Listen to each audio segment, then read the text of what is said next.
Hello and welcome back. This is Mr. Keeney, and we are doing our last notes for Unit 3 today, which is using distance, midpoint, and slope. So when thinking about Algebra Geometry 2, this is one of those algebra-heavy lessons that we're doing. We're going to be using the distance, midpoint, and slope formulas to help prove certain things about our parallelograms, our trapezoids, our kites within our quadrilaterals unit. We're going to be having a lot of those formulas at us, so I'm going to go ahead and get started here. It says example 1, use slope to prove that ABCD is a parallelogram. So before we start, if I want to show that ABCD is a parallelogram, I need to show that opposite sides are parallel. So something to make a note here is opposite sides need to be parallel. So we need to show this with the slope formula. Sometimes what helps too to visualize this, to see which sides we need to do, is to actually graph this first. So I'm going to do that real quick with you. I stopped talking because I was counting. You might have heard me. So there's where A would be 0, 7, and I'm just using these x, y coordinates, which I'll go ahead and label now. Then the 9, 7, I'm going to use this point to help me out here, would be here. And again, that's the x, that's the y. And let's see, C would be 7, 2. So 1, 2, 3, 4, 5, 6, 7, 1, 2. Would be C, and you can see this start to take shape here. D would be, thank goodness, -2, -2, less numbers to count. There we go. And I'm just going to connect these bad boys up real quick. Not perfect, but just something that can kind of at least give us a quad here.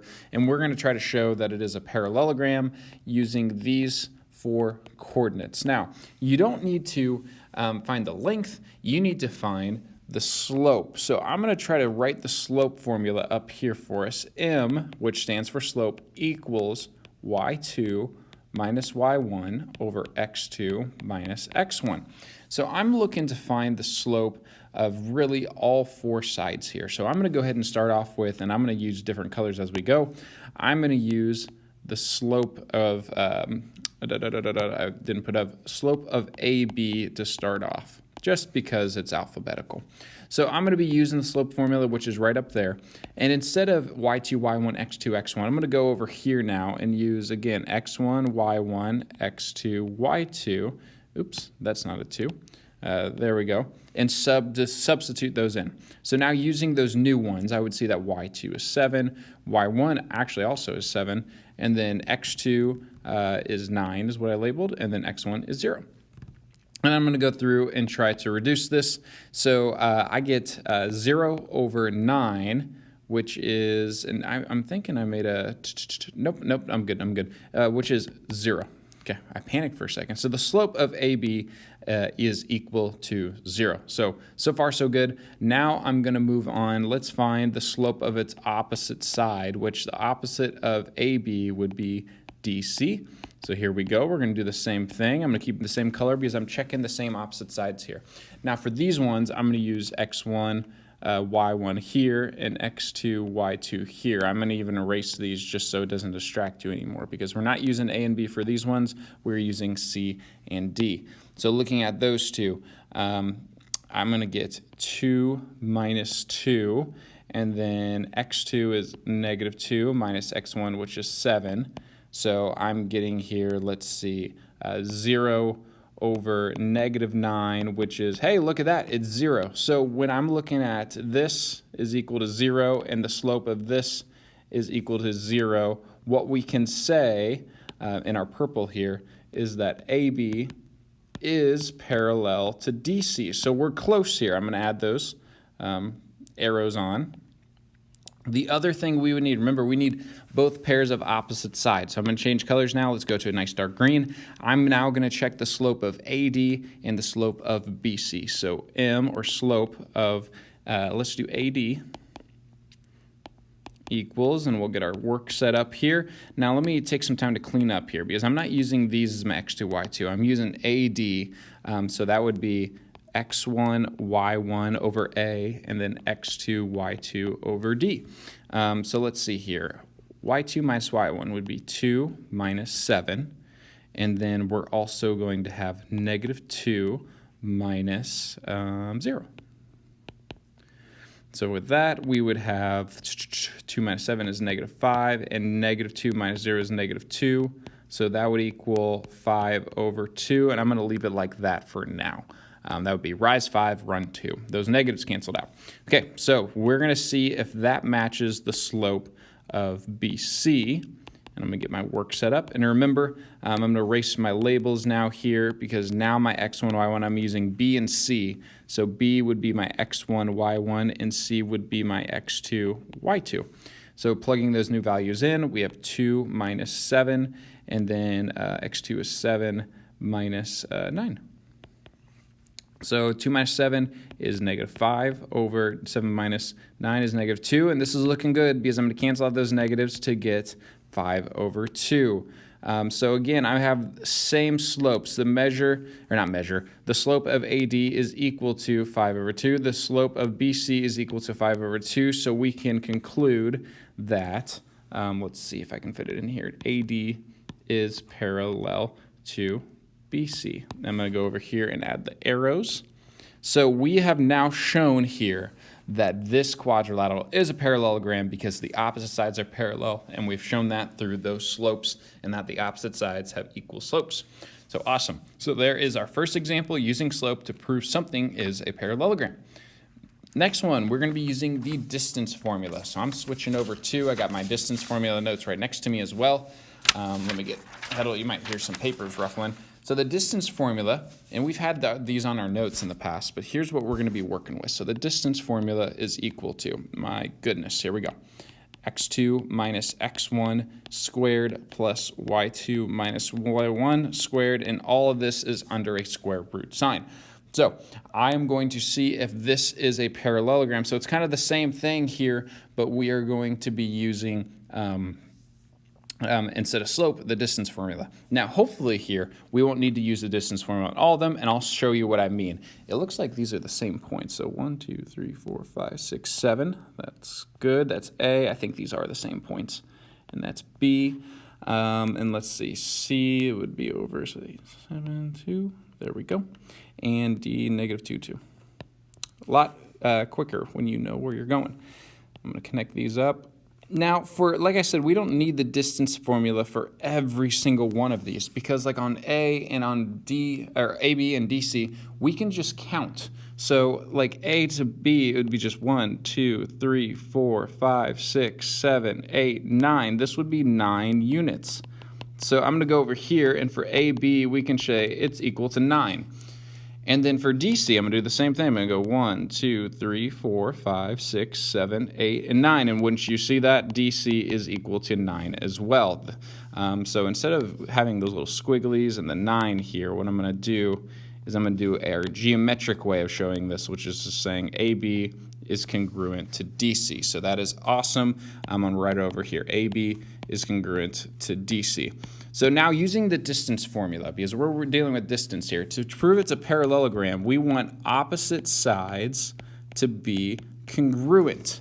So I've shown that with AB and DC. Now comes the work of doing it for AD and BC.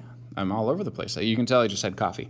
So let's go ahead and do this for AD. Now AD, we're going to be using this distance formula.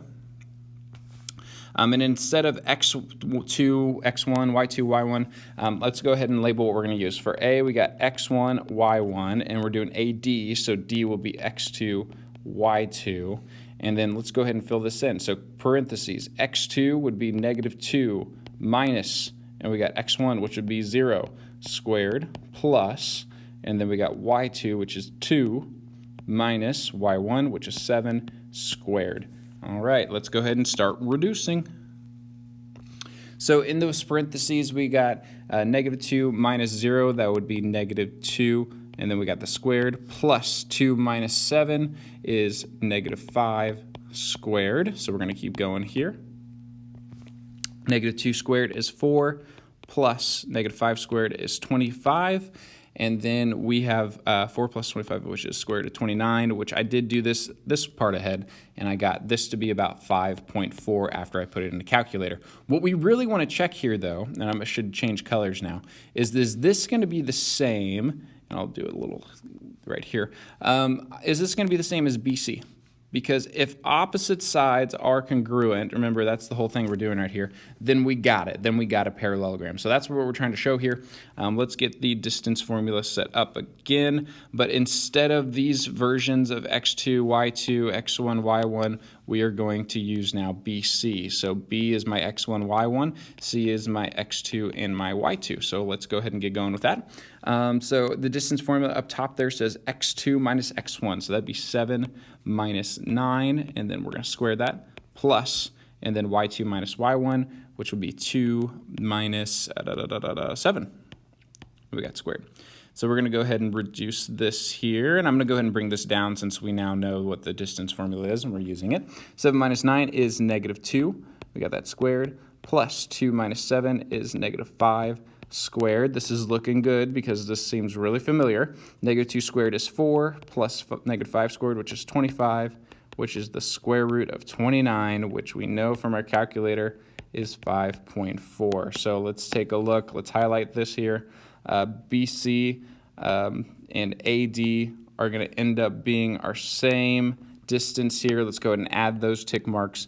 So we have shown that through all of this work here, AB and DC are the same, that opposite sides are congruent. So we have shown that ABCD is a parallelogram because opposite sides, again, are congruent. All right, moving on to example 3, I believe, which is using the midpoint formula to show that these are, this is a parallelogram. So same points. I'm going to go back to, let me use a black since we're using it quite a bit here. 1, 2, 3, we got A, and we got B. I know D is going to be here. It's amazing how good you get at placing points after the first couple times. So connect these up. So now using midpoint, what we're going to do, if we're using the midpoint formula, which I will put up in a second, to prove that it's a parallelogram, what we're going to want to do is show that the diagonals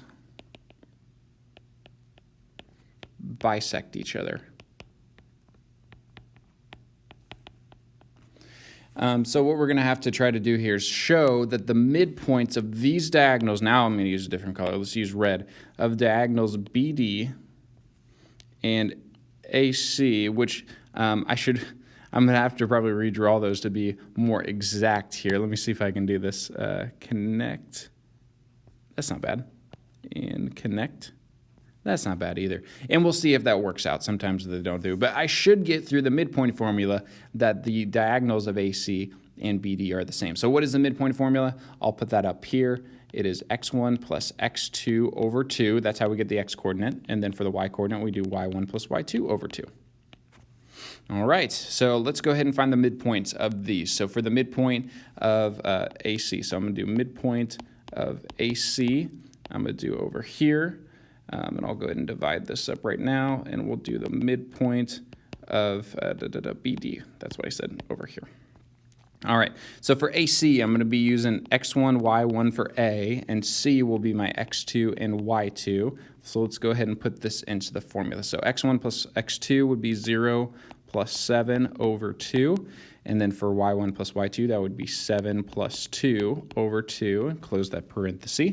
I'll reduce that 0 plus 7 is 7. So I got 7 over 2, comma, 9 over 2, comma. And if we want to do this in decimal form, we can do that real quick. 3.5, comma, 4.5. But the big thing here is that is the midpoint. Let's see. And actually, let's graph that. 1, 2, 3.5 up 1, 2, 3. Oh, wow. Look at how that worked out really well. So the midpoint of AC. So I can say this. Let's see if BD is going to have the same thing. Maybe I'll switch colors here to a purple again. So for midpoint of BD, working on this one, B is going to be my x1, y1, and then D is going to be my x2, y2. So x1 plus x2, 9 plus negative 2 over 2, comma, y2 is 2. Oops, my screen moved a little bit. 2 plus y1 is 7 over 2. All right, so when I'm doing this, 9 plus negative 2, that's like 9 minus 2. So we got 7 over 2, and then 9 over 2, which you can see is the same exact thing. So because of that, we can say on our picture that BD is cut in half, all at this midpoint here, this midpoint M, we'll call it M, so I'll label these M. So that is another way we can show using midpoint distance slope. This time we're using midpoint to show that this is a parallelogram. And then our last example here is to show that the consecutive sides of a rectangle, ABCD, are perpendicular. So what we're going to have to do here is find the slopes of all of these sides and see if we get opposite reciprocal slopes. Opposite reciprocals, oh, I didn't spell it right. There we go. Mean we have perpendicular segments. So let's take a look at it. I'm going to do the slope of AB first. And now remember, for our slope formula, we were doing this earlier, which is y2 minus y1 over x2 minus x1. So for AB, I got x1 and y1. For B, I got x2 and y2. And let's go ahead and get this going. So for y2, I got 0 minus 5. That's y1. x2 would be 7 minus 2. So I got negative 5 over 5, which is negative 1. Awesome. So that is my first one. I'm going to change colors to make sure I don't confuse you. And now I'm going to find the slope of BC. All right, so for BC, I'm going to erase these here. BC, oops, where are you going? BC would be x1, y1, C, x2, y2. All right.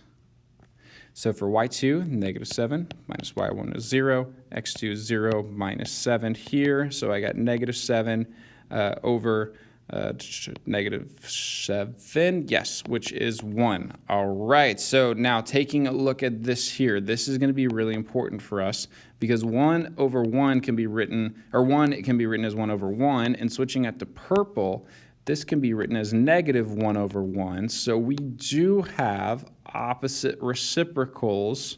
Oops, let me not redo the whole thing with this and this. So what we can conclude, I'll use in black, is that AB is perpendicular to BC. So we have perpendicular lines here. Now let me go through and do the other two, and I'm gonna see that we will get a rectangle with this. I can feel it. So now we're doing the slope of CD.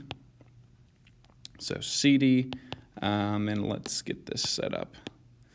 So CD, x1, y1, x2, y2, and this would get us our slope here. Okay, so y2 would be negative 2, y1 would be negative 7, x2 would be negative 5, and x1 would be 0. So let's go ahead and reduce this. Negative 2 minus negative 7. Minus a negative is a positive, so negative 2 plus 7 is 5, and then negative 5 minus 0 is negative 5. So again, we're getting negative 1, which I have a hunch here, so I'm going to write this as negative 1 over 1.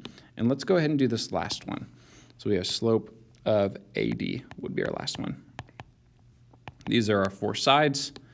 So let's go ahead and do this. So x1, y1, x2, y2. Slope formula. So y2 minus y1, negative 2 minus 5, and we have negative 5 minus 2. And wouldn't you know it's here, we got negative 7